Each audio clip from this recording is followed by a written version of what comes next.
Assalamualaikum warahmatullahi wabarakatuh. Saya Ahmad Rizal Arabi, absen 1 dari kelas 11 IPA 2, SMA Mojo Agung.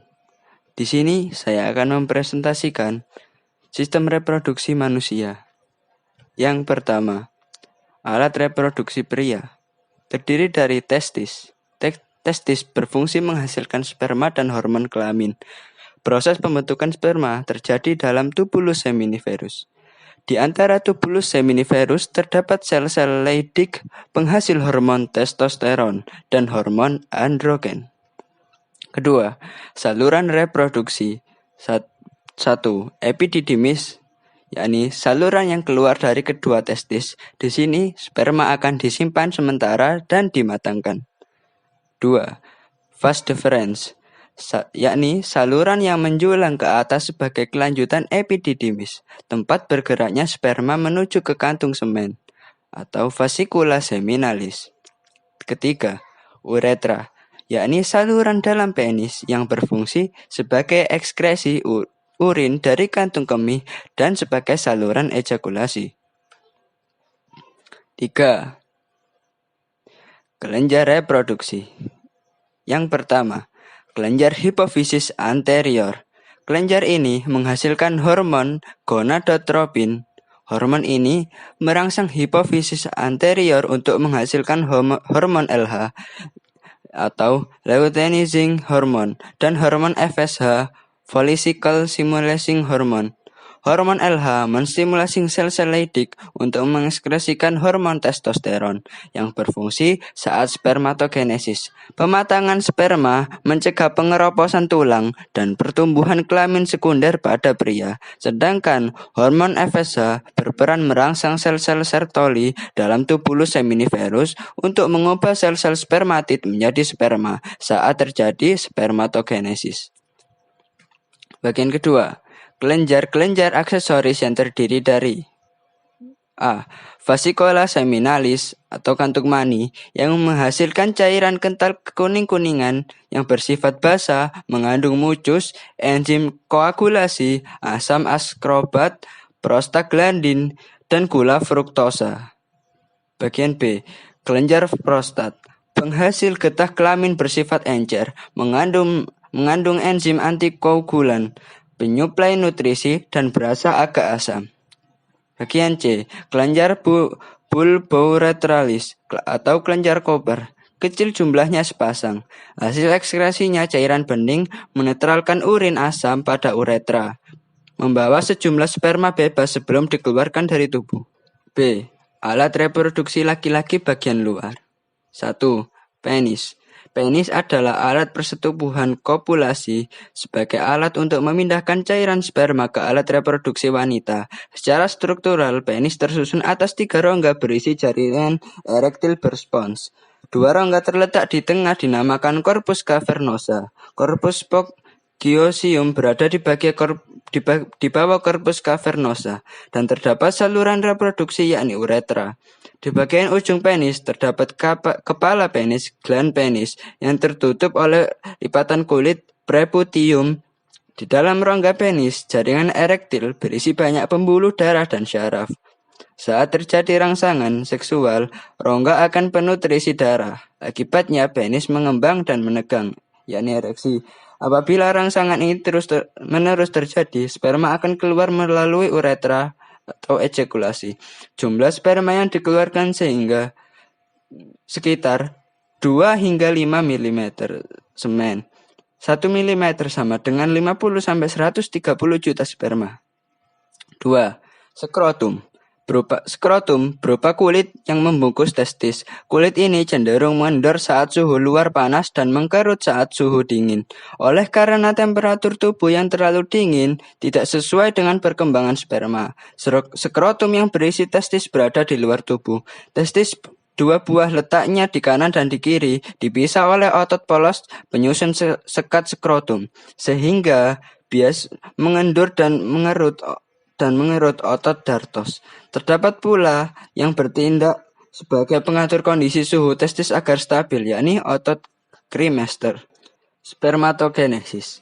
Proses pembentukan sperma dinamakan spermatogenesis, berada pada tubulus seminiferus di dalam testis. Di dalamnya terdapat dinding yang terlapisi sel germinal disebut spermatogonium. Setelah mengalami pematangan, spermatogonium memperbanyak diri atau mitosis. Sedangkan spermatogonium yang lain melakukan spermatogenesis. Proses spermatogenesis.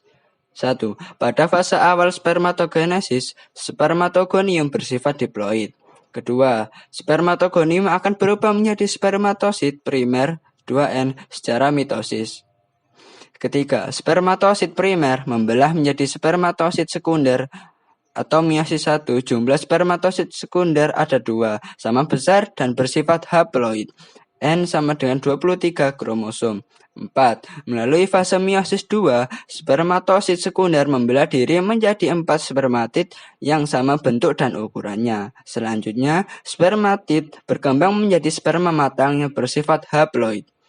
Kelima, setelah matang, sperma menuju saluran epididymis. Proses ini terjadi kurang lebih 17 hari. Energi yang digunakan pada proses spermatogenesis berasal dari sel-sel Sertoli. Kedua, alat reproduksi wanita. Alat reproduksi wanita bagian dalam. Pertama, ovarium atau indung telur, berbentuk seperti telur dan berjumlah sepasang.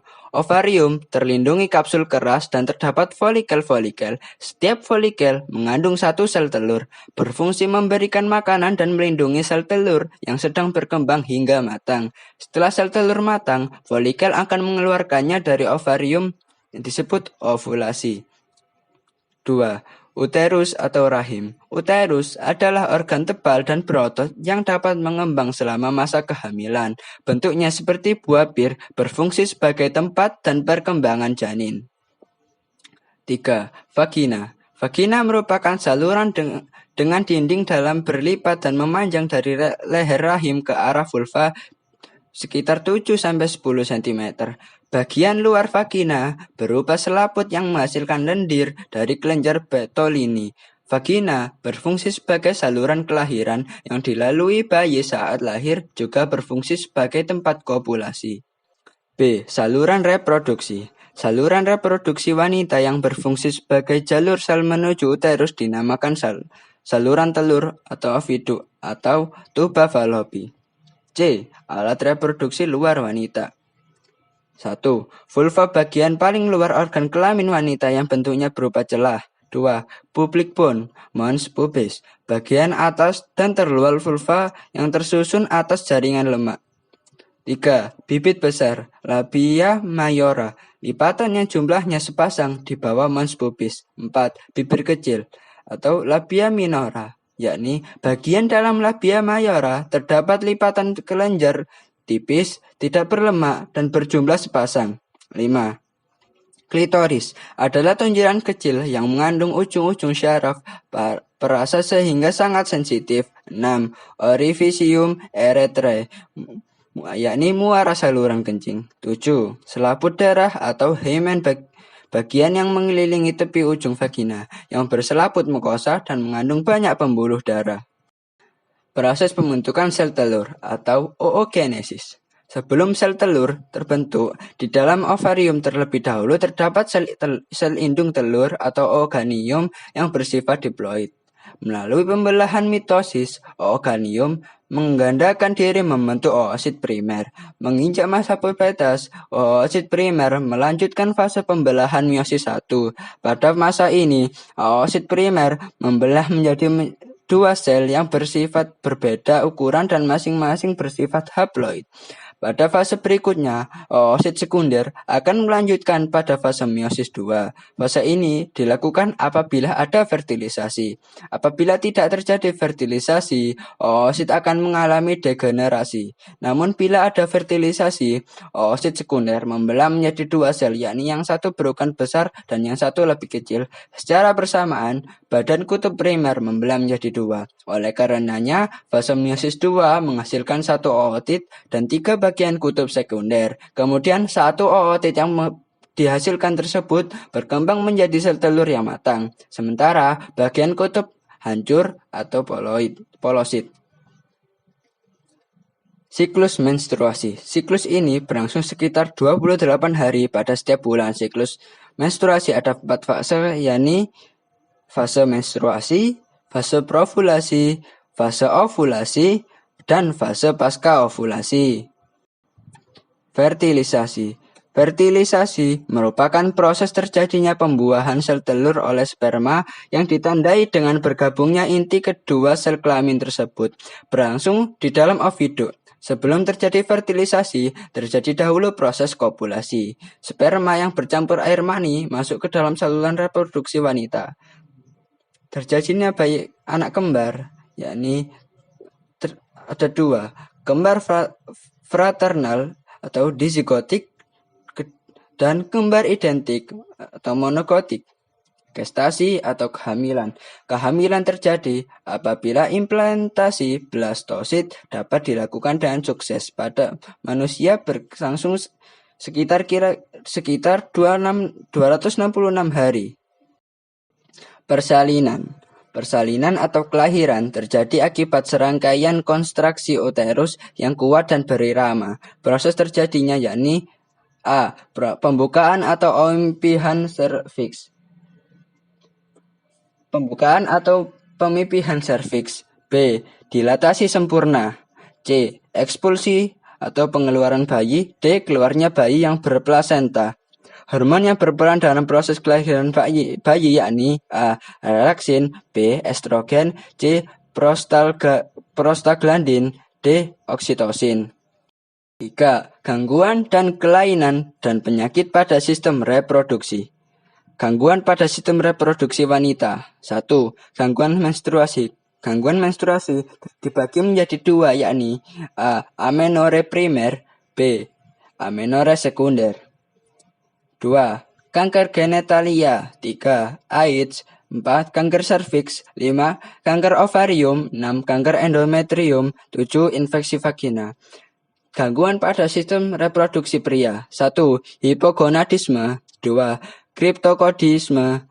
3. Uretiris. 4. Prostatis. 5. Epididymistis. 6. Gonorrhea. Salah satu alternatif dalam pengobatan berbagai penyakit sistem reproduksi adalah sebagai berikut. 1. Bedah laser merupakan jenis sinar atau cahaya panas yang digunakan untuk memotong kulit dan jaringan. 2. Kemoterapi merupakan pengobatan sistemik yang bekerja pada seluruh bagian tubuh dengan cara melenyapkan sel-sel kanker yang perkembangannya sangat cepat. 3.